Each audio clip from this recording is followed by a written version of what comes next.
Pickling wasn't born for flavor. It was born for survival. In Korea, it was kimchi sealed for winter. In Eastern Europe, salted cabbage and cucumbers lined cold cellars. In India, mangoes, limes, and garlic were packed in oil and spice to outlast the heat. And in the Middle East, fermented turnips and carrots helped families bridge harsh seasons. They weren't chasing taste, they were chasing time. Because before fridges, chemicals, and expiration dates, pickling was a lifeline. A practical way to keep food edible, safe, and nourishing for months, even years. Not all pickles are made the same way. Traditional pickles were fermented. Salt, water, and thyme created lactic acid, a natural preservative that did more than just prevent spoilage. It built probiotics, enhanced digestion, and created enzymes that support the immune system. And the best part is, fermented foods don't just sit on the shelf. They continue developing nutrients over time, becoming richer in vitamins and beneficial bacteria throughout their shelf life. But fermentation takes time. That's where vinegar came in. With industrialization, demand for faster production grew. Vinegar became the shortcut. It works.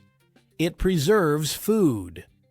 But it's acid without life. Modern white vinegar is produced rapidly, often from petroleum byproducts or synthetic alcohols, stripped of any beneficial compounds.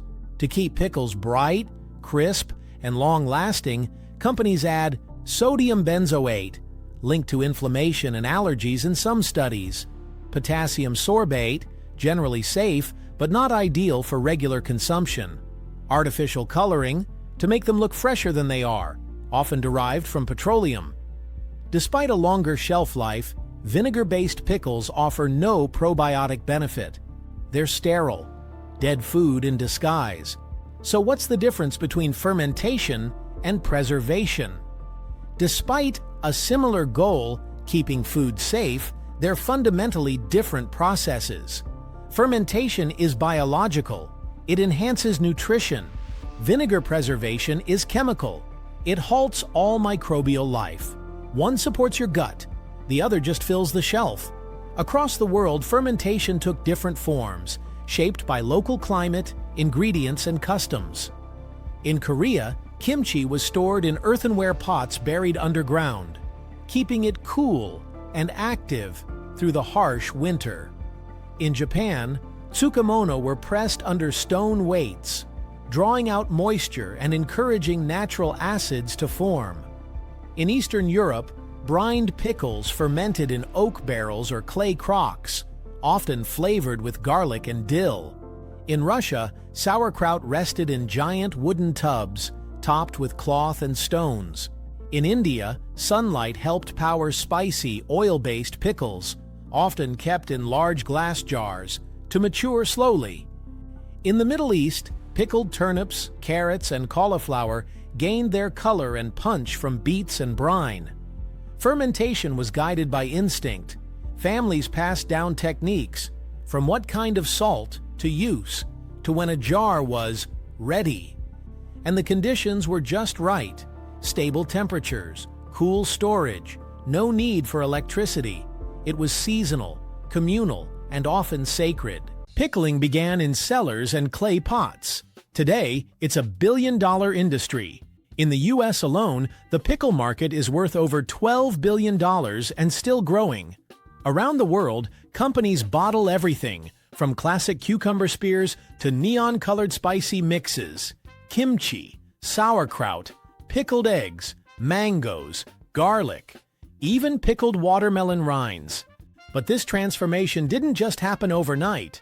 The global expansion of pickled foods started in the early 20th century, with industrialization, longer shipping routes, and the rise of processed foods. Mass production brought new challenges: shelf life, transportation, consistency.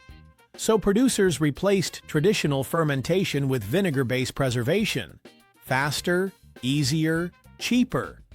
But this meant sacrificing something: living cultures, complex flavors, nutritional benefits. Then came branding. Pickle jars were no longer anonymous seller projects. They became supermarket icons.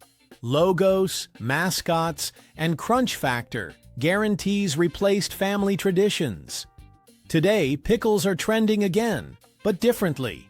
People crave authenticity. They're reading labels, looking for fermented, raw, probiotic.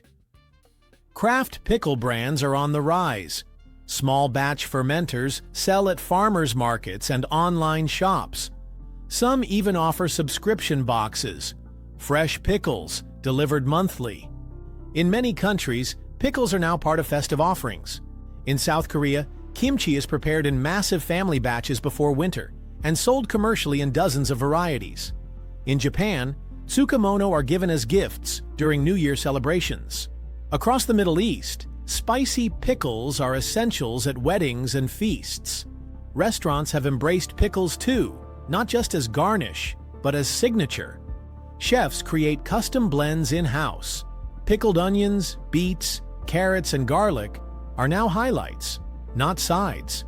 Some fine dining menus even include fermented tasting courses.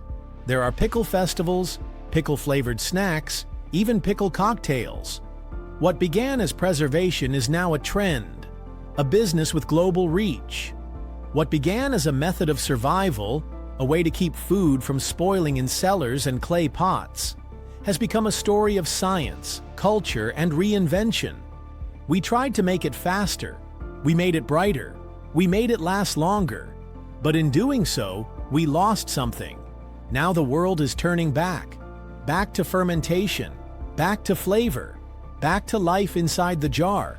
From Seoul to San Francisco, people are rediscovering pickles.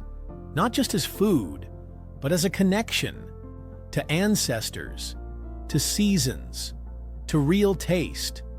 Because in the end, good ideas don't disappear. They just wait, buried in salt, sealed in time, until we're ready to bring them back to the table.